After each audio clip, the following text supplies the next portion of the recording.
ডিফেন্সের দেয়াল হামজা চৌধুরী, আসছে মাঝ মাঠের ডন কিউবা মিচেল। তবে প্রতিপক্ষের জালে আক্রমণ করবে কোন মিসাইল, সেটা কি হতে পারতো না ফাহমিদুল?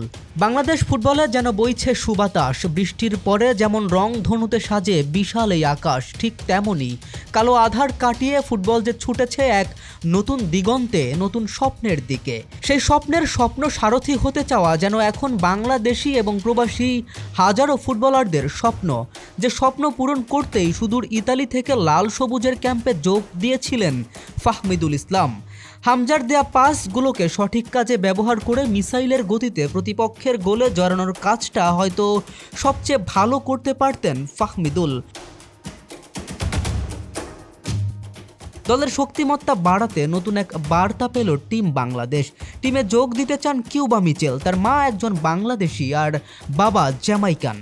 অ্যাটাকিং মিডফিল্ডার এই ফুটবলার যেন মাঝ মাঠের ডন। হামজা ডিফেন্সিভ দেয়াল হয়ে গোলবার সামলে নিলে মাঝ মাঠ থেকে আক্রমণ বিভাগ পর্যন্ত দায়িত্বটা নিতে পারতেন কিউবা, যিনি প্রতিপক্ষকে এক প্রকার শাসন করেই বল পায়ে আক্রমণ ভাগ সাজাতে পারেন।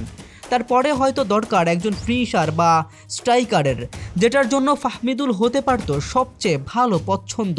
তবে ফাহমিদুল জানিয়েছেন তিনি প্রস্তুত যদি ডাক আসে। প্রস্তুত কিউবা মিচেল, দেশে আসার প্রসেসিং চলছে শামিদ সোমের। ভবিষ্যতে হয়তো দেখা মিলতে পারে সুলিভান ব্রাদার্সদের। তবে প্রশ্ন থাকছে, হামজা জামালদের উপযুক্ত যত্ন নিতে পারবে তো বাফুফে? KM Rafin, BD archive, desk report.